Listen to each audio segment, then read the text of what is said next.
is everybody doing? It's that time of day, we realize that. We're going to try to be perky and exciting, throw a few jokes in there. I like that. Knowing that we stand between you and the end of the day and your drinks, if you want them.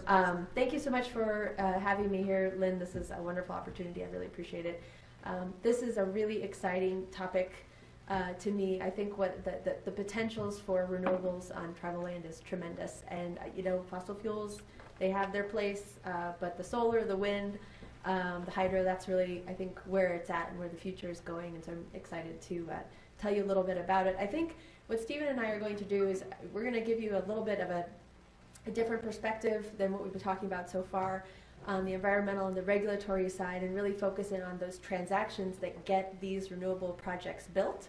So what I'm going to talk about is if you have a potential for a renewable energy project, mostly probably focusing on solar here, what would that look like? What does it take for that project to go from an idea to an actual project that's delivering power somewhere, generally speaking? And I'm going to talk about power purchase agreements, which was a great segue from the last panel, and I'm going to talk about financing issues. And then Stephen's going to take that general idea of how you build a project and add the layer of, and how does that look like when you're talking about working with tribes. So collectively, we're going to give you a good understanding of how these projects come to be. Before I move forward, I wanted to say just a couple of things about, in addition to the lovely introduction, including DLA Piper, that was a whole nother world. This is about Holland and Hart. We're a full-service law firm. We have over 500 lawyers. Our mothership is in Denver, Colorado. The full services include litigation, blah, blah, blah, blah, blah. I'm a member of the corporate group, but specialize in something called project development and finance. By the way, I realize that in your PDF of the slides, I have a negative mark. I have a failed to timely submit slides page, for which I apologize, but I'm happy to distribute these, I know, separately to you, and I know that these guys will get those available as well. So this is just going to make sure you're on your feet, that you didn't get to skip ahead, right? By the way, that's hard to see, but that's a great the puzzle thing. Yeah? All the issues in that. Everybody should take a look at that. And, Thank you very much. So this just tells you the way we think about projects is that they are puzzle pieces that come together. So again, we're a subset of the corporate group, but we have to work with our real estate people, our permitting people, our experts, the regulatory folks that you've been listening to, hopefully not the litigation folks, but that happens sometimes too. And we have to think together about how to make sure a project goes from its very earliest inception, looking at land, looking at resources, and brings a project all the way through construction operations and whatever else happens after that. So that just gives you some bullet points about what we do. I wanted to mention personally things that I've been involved with. I represent SCAPA, the Southern California Public Power Authority. The largest member of SCAPA is the City of Los Angeles Department of Water and Power, and Kyle mentioned them, a few other folks mentioned them in a couple of contexts. And so we worked on behalf of the off-taker for the Moapa solar project. Are you guys familiar with that project at all? That project came, yeah, Lynn and I go way back. That project came online a couple months ago, at the end of last year. It was called the K-Road project, and it was the first solar project. I believe they sold it last week to another investor. But that was a 200 plus megawatt solar project that is now successfully operating in Nevada and sending energy for consumption by Los Angeles and its residents. So that was pretty exciting. After LADWP divested itself of its interest in Navajo, we actually worked to help them procure a natural gas plant in Nevada as well. So that's the other LADWP connection. So we do work on behalf of project developers primarily, but also sometimes these off-takers, not investor-owned utilities, but cities like LA and electric co-ops working on the power purchase side, and then sometimes we help buy and sell companies involved with energy projects. Ta-da, that's what we do. I wanted to mention one other thing because it's not in my slides and I may not recall it even though it's written down on a post-it note, that if you want to learn more about the scenario that Joan was describing, where you have a company like a Google or Whole Foods or one of those companies that wants to green up like Facebook, they're called contracts for differences, where you can set up a power purchase agreement between the utility and that entity that wants to have the green the actual purchase of green power, and then the utility works that arrangement with the independent power producer that generates that power. If you look at Google's website, I think Apple has a pretty good web page that's devoted to its renewable energy resource development. You can learn a lot about that. A lot of times when companies talk about being green, what they're actually talking about is purchasing renewable energy credits, or RECs. By the way, if I use any acronym you're not familiar with, just stop me in my tracks and I will translate it right then. Renewable energy credits. So they're buying essentially the green component that's associated with power from wind or solar or whatever it is. And the general formulation is 1 megawatt hour equals 1 REC. And there are various systems across the country that can track these RECs, and the idea is once you've used a REC, once it's been consumed or it's been attributed to someone as creating a green energy credit, it can only be used that one time and then it's retired. You have to be very careful if you're looking at developing renewable projects. You can't say you're green and sell the RECs to another party who claims to be green, because you're double selling one product. It doesn't work that way. Happy to chat about that over drinks later on. But suffice it to say, if you want to look more into how these companies are actually buying renewable energy, even though it's from a wind project in Iowa and they're located in California, that's how they're doing it. It's these contracts for differences. And depending on the website, Google, Apple, they have pretty good descriptions about what they're actually doing. Okay, moving along. So the description of what I'm going to talk about says, what's sort of the net effect of state policies that are driving renewables and federal policies that may or may not be actually helping renewables? Well, the federal policies, putting aside current administrational changes, the federal policies that are in place driving fossil fuel development have been there for a long time. That those aren't really, in my opinion, impacting what's happening with renewables, because what's happening with renewables is really driven by two things: investment tax credits or production tax credits, the ITC or the PTC, which are being phased out over the course of the next several years in any event, and state policies. And I'm going to talk about those state policies. That's where I'm going to focus. I'm not going to talk to you about federal stuff. We're going to talk about the state policies that are driving renewable development. I'm going to tell you a little bit about the development process, what that looks like, how power purchase agreements are what we call the holy grail, the central piece of the development process. And then I'm going to talk about financing, what investors who come into these projects are looking for. And then when you're looking at a project that's on tribal land, again, that's where Stephen's going to come in and say, we know what investors are looking for, and sort of calming some of their concerns about, and this is development of any project, but in particular in the tribal context, things they might be looking for. Okay. This is the DSIREUSA.org website. I call it the Desire website to make it a little more spicy. It's through the it's part of the North Carolina Clean Energy, is it technology? Yeah, this is a wonderful website if you want to get your hands on some quick maps, summaries of renewable energy policies on a state-by-state basis. This was just the one I picked, the Renewable Portfolio Standard, or RPS. That's different from guidelines. There are some states that have guidelines or targets. These are actually mandated by state law that certain types of buyers of power, almost always investor-owned utilities and sometimes munis and sometimes co-ops, have to buy a certain percentage of their load from clean sources.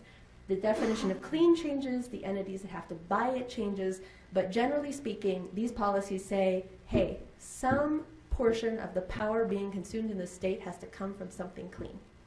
And you can see, look, 29 states and Washington, D.C., plus 3 territories have a renewable portfolio standard. And again, if you go to this website, they will provide you summary maps that will show you renewable portfolio standards with an added kicker for solar, because there are states that say, we want clean power, but we really want solar. We'll give you more credit if you buy solar. They'll talk about the various state-level tax incentives, separate again from the federal investment tax credit or the production tax credit, but literally local state tax and other goodies that can go into a renewable project. But what this basically means is it's created a market, right? It's created demand for renewable power. And look where you're seeing this. Look at that. Look at all of that. Solid. California, we've talked about them. Second most aggressive renewable portfolio standard in the country. Hawaii is intending to be 100% renewable by 2045, I believe. They're actually going to get very, very close. I was at a conference not too long ago, and they said it's going to be that last 5%. It's going to be really tricky. But they're going to do it. California, same thing. They have an extremely forward-thinking renewable policy. It bumps up every couple of years, right? So the IOUs have time to kind of catch up. But essentially, you've just got to be buying more and more clean power over the course of time. I did want to mention one other thing here. So a couple states not so involved with renewable portfolio standards just yet, and this big blank spot down here, the Southeast. But, I was at a conference. I don't go really to a lot of conferences, but I'm going to refer to a few. I was at a conference a couple of weeks ago, the Southeast Clean Power Summit, and it was just happened to, they needed a moderator, so I stepped in for a moderated panel among 3 state commissioners from the Public Utilities Commissions of South Carolina, Georgia, and Alabama. And guess what they said? They said, we don't have a renewable portfolio standard mandating that we buy clean power, but guess what's going to happen? We're going to buy it anyway. Guess why? It's cheaper than coal. It's cheaper than coal. Some of the Clean Line Energy guys were there, and with their plans to bring that power from the Midwest into the Southeast, you're seeing power prices for wind that's like $20 a megawatt hour. And to put that in perspective, and that's wind, right? Wind is actually a little bit less, generally speaking, than solar. But to give you a sense of perspective of these prices and what these policies have done for renewables across the country, we worked on a power purchase agreement that was, again, on behalf of SCAPA. And this is all public document stuff. You can look this up. And the power price for solar power was from a facility that is in Nevada, not the Moapa project. And it was bringing energy into Southern California, and the power price was over $80 a megawatt hour. And that was about 4 or 5 years ago. A good price for solar right now in California, $35 a megawatt hour. So it's extremely cost competitive, not to mention all the other, clean, all those other attributes. But it's just very cost effective. So even these guys who aren't driven by a mandated policy, the state is not telling them, these utilities, you have to buy clean power. A lot of them are doing it anyway, or they will be soon, because the costs are just there. Any questions about any of that? How's everyone doing so far? Feeling good? Excellent. Okay. So this is what's driving renewable energy project development. What is project development, though? Let's look at how you actually go and develop these projects. In an ideal world, I want to get away from this mic, but okay. In an ideal world, you would start with this that says, identify new market. If I was an independent power producer, a developer of these projects, I would go out and I'd say, where should I be building a project? What do I think a good site would be? Well, you kind of get some general ideas, and you might start to think about selecting sites, thinking about tying up land, and Stephen will talk a little bit about that when we've got projects involving tribal land. And think about actually trying to acquire some kind of control over that land, probably a lease, a long-term lease, maybe some easements. If you're dealing with private land, a lot of times you purchase the land. You may have BLM land. You have all sorts of different types of land involved. You want to get a plan for that. You want to start assessing the resource, whether it's solar or wind or whatever it happens to be. You mentioned the process, the time frame when a party comes to you and says, here, we've done some thinking, and presents to you a plan. In the case of financing parties who would be looking at a resource and whether a project is financeable, solar, you're going to have a couple years at least of research, and wind, it's several years. If you show up with 6 months of research, you're going to get laughed at. So these are projects that are planned years and years before they actually get constructed. You have to start thinking about acquiring permits. What is that going to look like at the federal at a federal level, at a state level, at a very local level? In many cases, there are specific county level permits that are required for these types of projects. And more of them are coming about as counties figure out what the impact of these projects are. You have to work on transmission. We just talked quite a bit about that. That can be a timely process, and it takes a lot of, it takes planning, it takes applications, third parties, working on different timelines. Here's the key though. It's to negotiate your power purchase agreement or your offtake arrangement. This is the key. So even though it kind of falls on this line, and just so you know, this says design the project, and you start to get equipment and construct and finance and install, test, operate, sell. This negotiate PPA kind of appears here, but you really got to think about it way back here.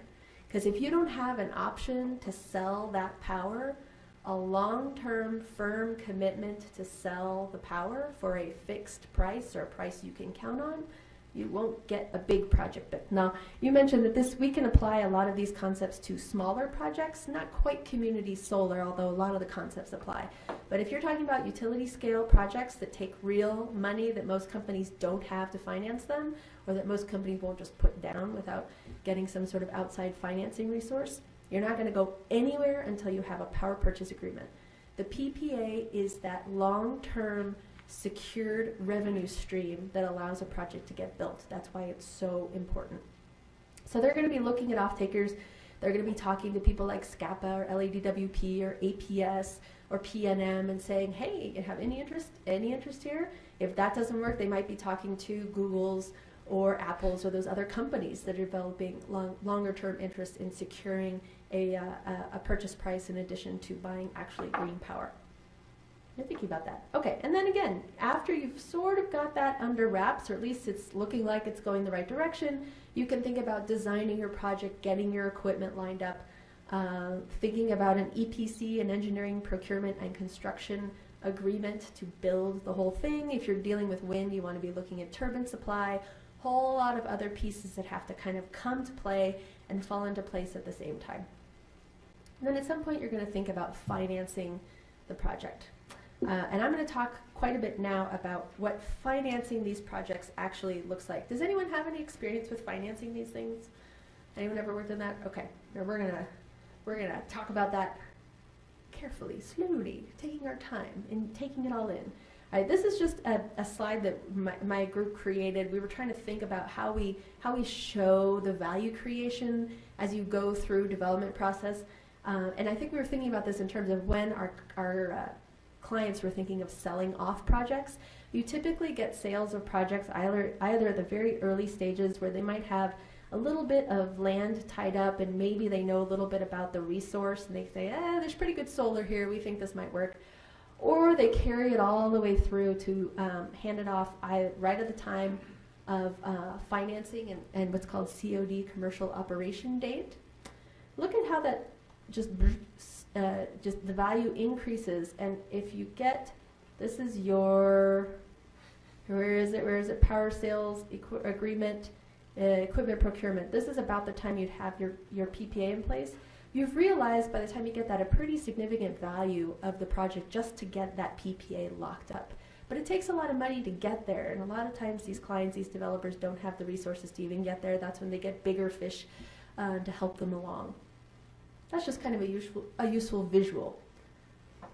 I want you to think a little bit about how these projects come together, not just from the development cycle, but how they're structured internally. So the financing, I'll talk about this more in a minute, is called non-recourse project financing. That's the most typical way to finance these projects. What do I mean by non-recourse?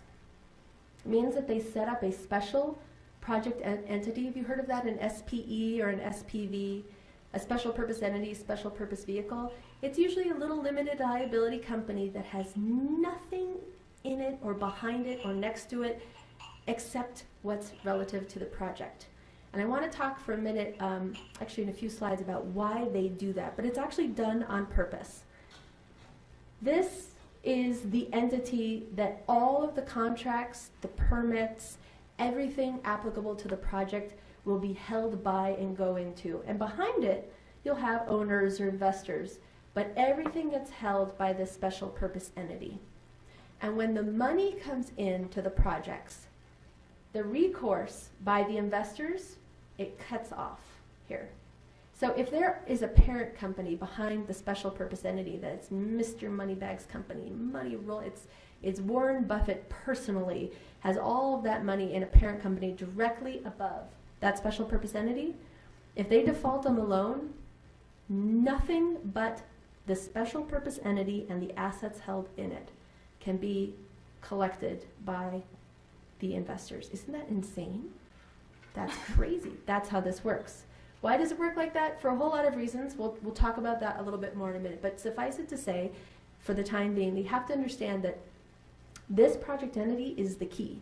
So when developers are coming and saying, hey, we've got a project we're looking at, we're interested in, you're probably actually talking to the parent company, but at some point they're going to, if they haven't already, form this special purpose entity that will be the owner of everything going forward. And you'll see, so these would be all the contracts that are entered into with that project entity, and each of those will have a different counterparty. In a different context, I would spend a little bit of time here talking about why it's really important that this entity make sure that all of these contracts line up correctly with all of these counterparties. And I would advise you that good counsel can help you make this happen, because we see the biggest problems with projects in the development world is that there are integration issues. So contract here is not really talking to contract over here, and they don't quite match up. I'll actually pause for a second and give you an example, just so you have a sense of what the kind of trouble this can lead to. We worked on a power purchase agreement. It actually didn't come to us until there was a big problem. I always like to highlight that we didn't create the problem. But we got a call on December 31st, because that's when this always happens, right? It's December 31st. December 31st, we get a call that's from a client that says, our power purchase agreement is going away. Help, what are we gonna do? We said, well, what's the problem? Well, the power purchase agreement had a provision that said that it was a wind project. It was in Minnesota. And the project has to come online. It has to achieve commercial operations, or we call it COD, by no later than December 31st, right? Any exceptions to that? No exceptions except force majeure, right? Force majeure. If there's a force majeure, something truly beyond the party's control, we'll give you a little bit of extra time. Okay. There was a construction contract. Construction contract said, project has to be built, must absolutely be built and operational by December 31st. They actually gave themselves a few weeks of cushion, but suffice it to say, it was the end of the year, okay? Are there any exceptions to that? One exception, force majeure. It's Minnesota. It's December. What happens? What happens in December? Okay, there's a snowstorm, right? The contractor calls up the owner of the project and is like, we can't even find the project. We don't know where it is. We can't see turbines or cranes or anything. There's nothing. We have no... And the owner says, no, it's not a problem. Don't worry about it. It's a force majeure, right? Major snowstorm, no problem. Okay, I'm going to call up the utility and tell them the project's going to be a few days late. Don't worry. How much time you need? Couple weeks? Okay, couple weeks. Got it. Called up the utility.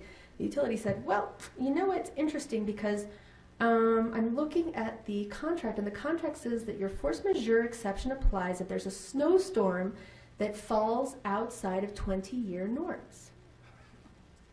Because this is Minnesota, we expect it to snow, right? It's got to be, you know, unanticipated.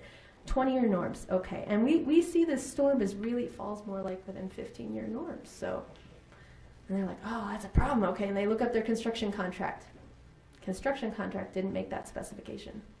So the contractor was totally entitled to take extra time to perform, and there was no relief given under the power purchase agreement. And you know what we told our client to do? Beg, and plead, because one, if that power purchase agreement went away, the project is dead, right? Gone. And the other thing is, they really had no rights under the contract. So keep that filed away in your mind, that whenever you're looking at multiple contracts for these projects, make sure you take a few minutes to make sure they line up, or have someone do that for you, okay? Avoid those problems. All right, so these are the various counterparties that I was just talking about. They would match up with all of these contracts. You're going to have site agreements, permitting authorities, all sorts of suppliers and contractors. They may provide separate warranties. You'll have interconnection and transmission agreements. The PPA, again, the key agreement, all sorts of financing documents, operations and maintenance, that's O&M, and consultants and advisors, all giving input into a project at the same time. It's a lot of paperwork. It's a lot of integration and making sure all of these pieces come together. But once you've got a project you kind of think is going to work, and you think, all right, we're ready to get financing lined up, what happens? Okay, you get project finance. As I mentioned, project finance is a highly structured it's a unique form of financing for these projects, and it works as follows. It uses the special purpose entity. It's for long-term financing, and again, there is no recourse for the investors other than collecting either the project company itself, stepping into the membership interest, becoming the project company, or taking all of the assets under the project company and try to either finish the project or sell it off and salvage something. How in the world do they get comfortable with that, these investors? Well, it's dependent on a comprehensive evaluation of the project risks. Guess what that means? They're going to look at everything, and they are going to make sure that before a single penny leaves their pocketbooks, that they understand and feel is properly allocated every single possible risk. What could go wrong with this project? Okay? The risk allocation, the credit support is all contractual. There's no looking up to the parent company just by virtue of it being a parent company. Okay? They're going to think, looking in these contracts, how do we make sure we can be made whole? They're going to take a security interest. Have you heard of a collateral assignment before? Ever been approached for one of those? Lynn is laughing and smiling again. He's gone through this process. The collateral assignment essentially means that the lenders are able to take as collateral all of the assets of the project, including all the contracts. So they're not actually taking assignment of it as of that day, but when you sign the contract, they have the right, they make it part of their collateral, and they have the right to step in when they want to. And it takes a lot of negotiations. This is, again, different from corporate finance. It's not like you can look up that corporate chain to a rich parent to get paid. All right, so how are they going to do that? The facility they look at has to be functional on an independent, standalone basis. Everything that project needs to succeed has to be held by that special purpose entity. They're going to make sure that all of the permits are in the right name. They're going to make sure that all of the contracts for supply, for O&M, for everything that matters, the power purchase agreement, of course, are all in the name of that special purpose entity. A lot of developers get tripped up because the site documents or the permits are not in the correct names. They're in the names of the company directly above the special purpose entity, for example. They're going to make sure that there's some kind of creditworthiness. All right? Well, what did I just tell you about that special purpose entity? Does it have a credit history? No. Does it have any kind of balance sheet? No. Does it have anything other than the contracts? Nope. Nothing. So how do they get comfortable? They might get a guarantee from the parent. Right? Now that's not the same as being able to go after the parent for everything, but they'll get a parent guarantee, or they might have a letter of credit or something to kind of back up the special purpose entity for small problems. But don't forget, they also have the right to basically become the project company or to take all of the assets of the project company if they need to. The technology they're looking at has to be proven on a commercial scale. That means they're going to look at those GE wind turbines and say, have these been used a lot? In comparable circumstances, do you have good data to show me what this GE turbine can do? I sort of joke because GE turbines are kind of the market, it's the biggest market, the greatest market share of the GE turbines. They're pretty well proven, but if you're using panels that aren't maybe widely spread yet, or that don't have a great history or have had a warranty problem, they're going to look very carefully at the turbines and the inverters in particular. Where did you get them? How do you have a backup plan if there's a problem with one? What's the warranty looking like? Because again, they're looking for any place where the project could fall apart. They're going to look for a predictable legal and regulatory framework to uphold the contractual agreements. So, right, they're going to look and make sure that they can seek recourse under any of those contracts through dispute resolution, through a court process, and Stephen, I'm sure, will talk a little bit about what that means in the tribal context. Don't forget that the lenders rely on the cash flows that are projected to be generated under the power purchase agreement. It's a simple calculation. Projected size of projects, say 100 megawatts, multiplied by a price per megawatt hour times a number of years, that gives you your debt service. That's how they figure out exactly what they can loan to that project to get paid back and then a little profit, right? And their main security comes in the form of the contracts, okay? Everything needed for the project has to be upfront, lined up before they'll lend the money, okay? You can't say, oh, you know what, we almost have all the land tied up, but we have an easement, but we're going to get it. Don't worry about it. It's fine. No. Mm-mm. And the reason is that projects have been killed for things like easements. Do you know how big wind turbines are? Yeah, they're really long. You might have an excellent wind project located in the middle of a valley, but if it takes going on roads like this to get to it, you may not be able to actually build the project. We have a project we worked on that was killed. Guess why? Guess why? It had a right angle turn, and they had the right of way to be on the road, but they didn't have a right of way for the little bit outside the road where the road made a right degree turn, and they couldn't get it. Killed the project. Boom. Yeah, crazy stuff. Okay, the financing is viable when it can profit as an independent standalone business where everything needed to create the business is determined up front. No risks. They know exactly what they're getting into. The risks are all allocated so that the major stakeholders have the proper incentives to perform over time. They look at how every contract allocates risk and make sure they're comfortable with it. And the lenders have sufficient certainty about the project's ability to succeed. Basically, we know this thing is going to actually get built.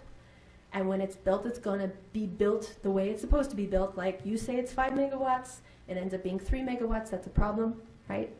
And they know it's going to perform the way it's supposed to over time. How do they know that? How am I doing on time? Ha ha, excellent. You're so captivating you didn't know the time was going by, did you?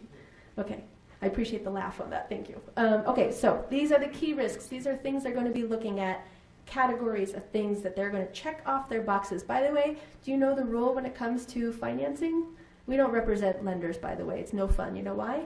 Because we follow the golden rule. He who has the gold makes the rules. And guess what the rule is? It's what I want. Well, what about, no, it's what I want. Well, what about, it's like dealing with toddlers. It's actually kind of entertaining. Ask them for anything, the answer is going to be no, unless it follows the very strict protocols that they have to follow. And the reason, in all fairness, is because it's fun for them, but also because it means they checked the boxes they need to check before the money can leave the door, okay? They're going to look at the site, again. Are all of the real property rights needed secured? All of them. That little easement for that little corner at the right angle, do you have it? Okay, good. The resource. Is the data sufficient? Is the resource sufficient? Do we know the wind is really going to blow the way you say it's going to blow? Is the sun going to shine the way you say the sun is going to shine? Environmental. Are all of the regulatory environmental approvals in effect at an acceptable cost? Do you have your environmental impact studies done? Do you have every report in hand? Is there an eagle? Is there a condor? Is there some species? Is there a cultural artifact issue? Have you dealt with that? Have you looked at it? Your consultants feel confident that they know what's out there. The regulatory regime, is it stable and determinable? Usually we think of that in the context of doing projects overseas. Admittedly, there are lenders who get a little nervous about working with tribes, and again, Stephen will talk a little bit about that and what that means. Is there a way that if there's a problem, we can seek recourse and feel like we got our day in court or whatever the equivalent would be? Technology, is the technology proven? Again, you know, they want years of data. Do we know this turbine's going to function? Completion, do we know the project will be built on time, on budget? Are there extraneous factors, extenuating circumstances that we're not aware of, or have we really looked into everything? Revenue, is the project really going to generate the revenues that we think it will? Again, just looking at the simple formulation of the power purchase agreement, megawatts times dollars over years, right? Market risk, do we have any options to sell if the off-taker falls apart? That usually doesn't apply in the southwest part of the country, but with things like Clean Line, it might be something we look at in the future. Force majeure. Are we aware of potential force majeure risks? Have we made our contracts line up? Are we going to have a snowstorm on December 30th? That's a problem. Political stability, again, that's usually talking about international projects. Management, do we know how the project, once it's built, is actually going to be operated and maintained?